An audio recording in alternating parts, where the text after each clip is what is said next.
What's going on, guys and gals? Me, Alex, and welcome back to another video. Ladies and gentlemen, do I have a video to talk about today? Today I would like to talk about the iPhone 12. Now, everyone and their mother has been talking about it, and quite honestly, as a tech enthusiast, I'm someone that enjoys tech. I love tech things in general. But you know what? I wanted to give my little opinion and what I think about the phone. Now, before everyone jumps in the comment section, starts hating on me, no, I am not an Apple fan, and no, I do not... I take that back. I wouldn't say I'm not an Apple fan. I do own an iPad, and it has helped me quite in learning the Apple ecosystem a lot. It's kept me in touch with a lot of these certain apps and so on that go forth with Apple stuff. Kind of helps with scam stuff especially, but, you know, Apple has their place in this ecosystem, and they do very well. Now, I won't say I hate Apple to the core. I know they have their place, but at the same time, Apple does do a lot of shady, dumb shit, and let's be honest, ladies and gentlemen, don't be in denial about it. But today, I want to talk about the beautiful little iPhone 12. Now, ladies and gentlemen, you might think, Alex, you just clickbaited us on this video. No, I did not, because this is an iPhone I actually would give a shit about. Now, for everyone's little judgment call out here before you want to jump down my throat, I have an S10 Plus. Now, ladies and gentlemen, before you all get on my case, yes, I did go... this was the last one they had, and you know it's a cool white, but I decided to go with the black because I work in a lot of oil and carbide, so things get dirty very quickly. But ladies and gentlemen, that also brings up how beautiful this phone is. Now, the reason why I wanted to talk about this whole design in the first place is because just like the iPhone 4, for the first time ever, I think it was when I first saw, like, I think Droids, how they had the squared off design. It was just I don't know, something about it. It was almost like the Razr phone. Everything was very squared off and perfect. But then again, you have the sharp edges, which was your corners. And, you know, phones, they've finally done the curving aspect of it and all. But there was a point to where the iPhone 4 just came out, and it was just a beautiful fit in the hand. Now, in today's standards, that is way too small to call a phone anymore. But you look at something like the iPhone 12 over here, and it's just got an immaculate design. I have to give it 10 out of 10 for that. And that's one thing Apple is good at, you know, the simplicity of their designs. I do give them credit where credit is due.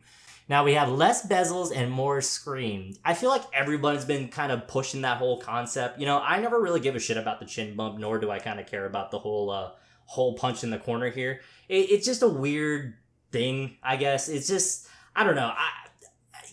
To me, I know this is just a gimmick kind of thing. You know, just like how Apple kind of started the whole, I wouldn't even say it started the touchscreen trend, but they kind of influenced it, like the one to beat kind of deal.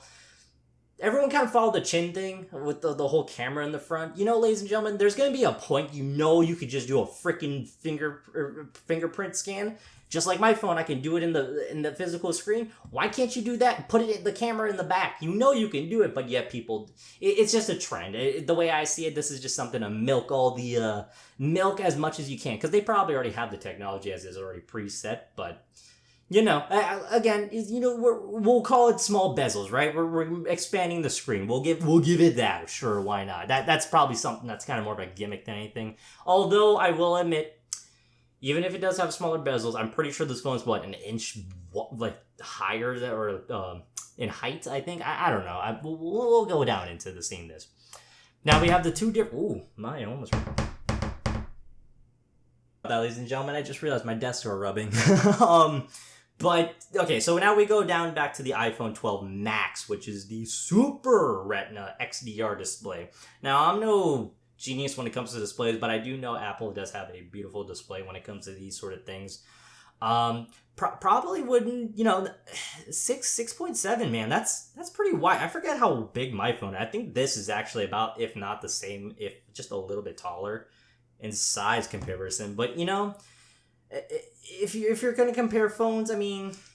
Phones are getting bigger every year. There's going to be a point to where we're no longer using a phone. Obviously, flip phones are getting to that point where it's like, all right, let's take what already is a big phone and what is a tablet already and just fold it up, basically.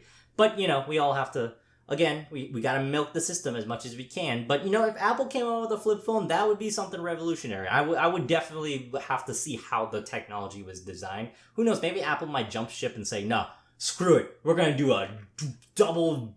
an iPad that has two screens, but one side's the keyboard, and then the top is the Do you think they'll even make that? Do you think they'll actually design something to the point where it's like, hey, we don't no longer have a Mac? I don't know. We'll get into the tech specs later. I have a whole rant on about that. This is more of a rant than anything, ladies and gentlemen, quite honestly, but stick with me on this. Kicks glass. Oh boy, do I have something to say about that. Now, let's be quite honest here, ladies and gentlemen. Us as individuals, some of us that whip our phones around, maybe throw it on the ground, got kids, break their phones, crack screens, so on and so forth. We know iPhones are notorious for having cracked screens. And if you have something to say about that, ladies and gentlemen, leave a comment down below and tell me why I should believe you that your screen has never been cracked before. If not, that good for you. You've taken good care of your phone. Guess what? There's a good grand majority out there of people that have cracked screens. Probably right now. Who knows? Maybe you're watching this video on a cracked screen. But enough with the cracked screens. The ceramic shield, tougher than any smartphone glass. Now, here's the problem. There's going to be a point to where glass, you have to step out of the boundaries of glass. Glass is so rigid to the point where it doesn't have a good flexing point, I guess the best way to put it. It's very penetratable, and when it does penetrate, it cracks. And when it cracks, well, whoop-de-fucking-do, there goes your whole display. But, I've only gotten a mini scratch on this screen before, and I've cracked screens in the past, but they were more experimental than anything. The best part about finding out about that is the fact it doesn't take much to shatter an entire screen. Now, this whole ceramic shield bullshit that they're trying to pass, it most likely sounds like they're either two things. Either they probably couldn't infuse anything in the glass, but even if they were, there are other alternatives to strengthening up the glass. But it's most likely more like a screen protector than anything. Not a true screen protector, but something, a thin layer that's allowing to keep the glass intact, which is a good alternative. I can't say no to that. I mean, it's pretty damn good.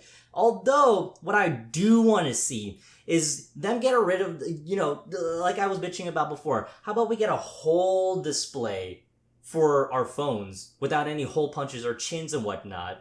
And the best part is, Apple, you don't have to relocate your fingerprint at all because you're already using face recognition. If you want to do one better, why not put it at the freaking Apple logo that's on the back? That thing that's like the fingerprints reader? Yeah, you could do that. Take one out of Samsung for a change. That's Reddit levels thinking out there, ladies and gentlemen. That's not nothing. Apple don't go down those territories. No. But we'll keep going down. The surgical grade stainless steel. Listen.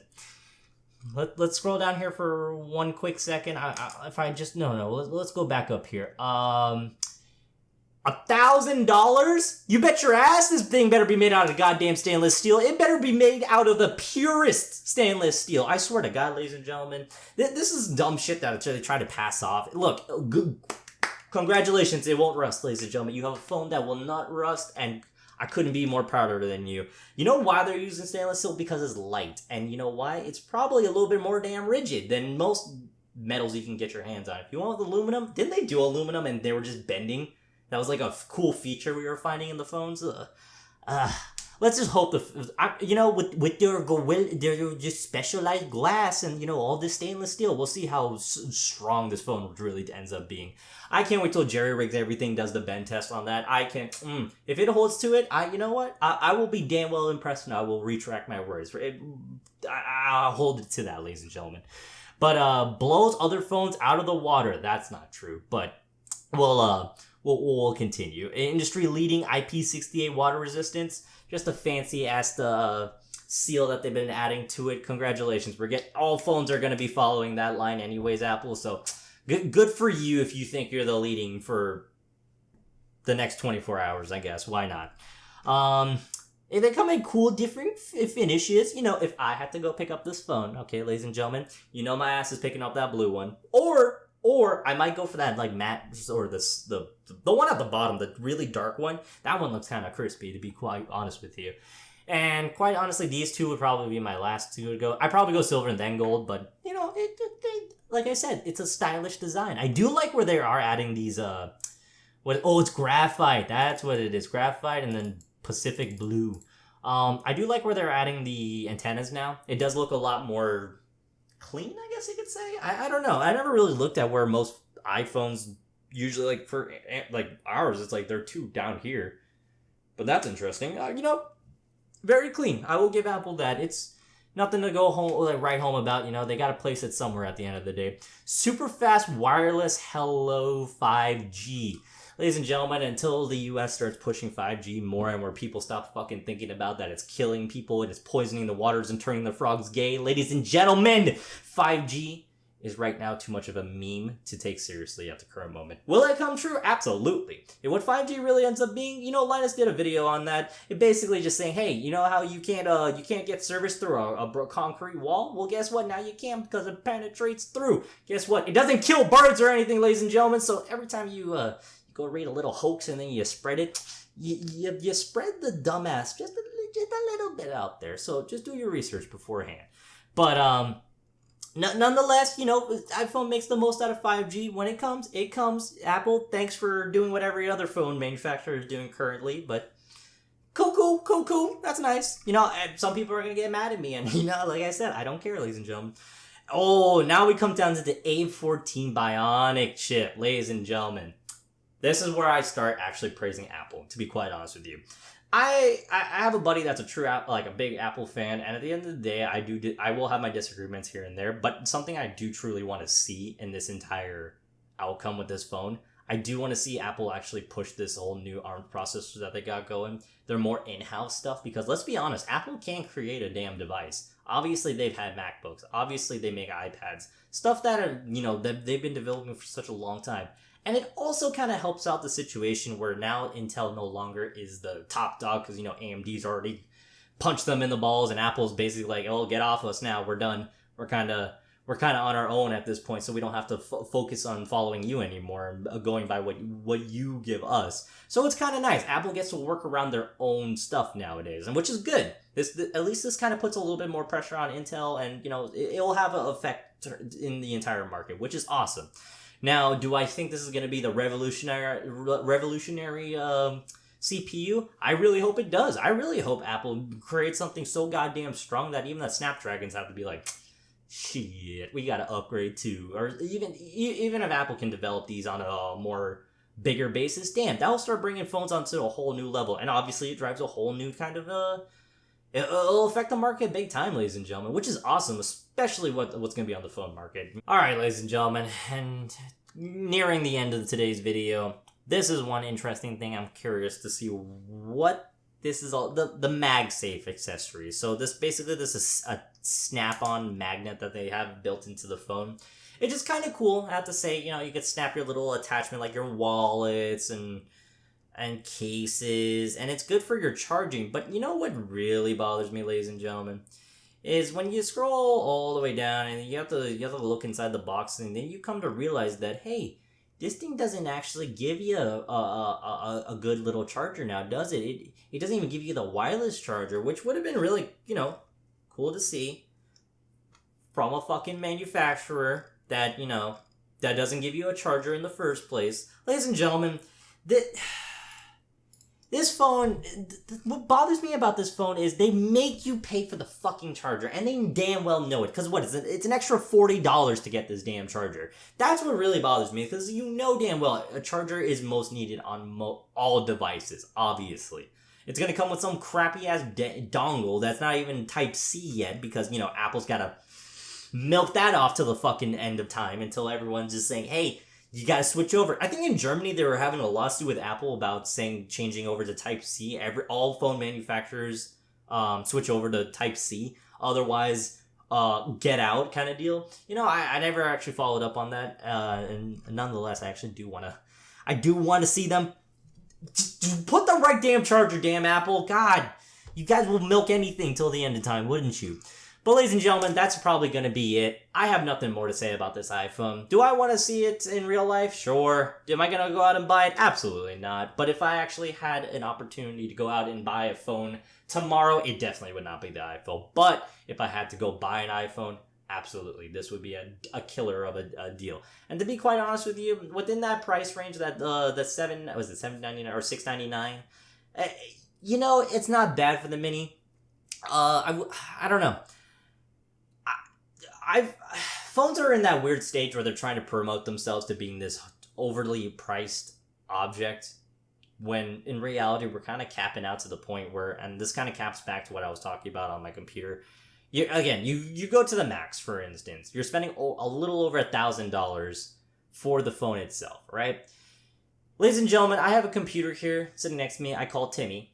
He's he's an i9-99K, has 64 gigs of RAM, 4 terabytes of storage, and a 2080 Ti. What more do I need to tell you? He's running a 1,000-watt power supply. Ladies and gentlemen, this little monster right here cost me around $3,000.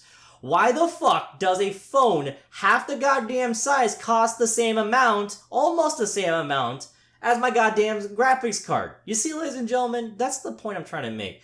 There's a compromise to how much money you want to spend on certain things, and whether you want to spend your money on phones or so on and so forth, that's great for you.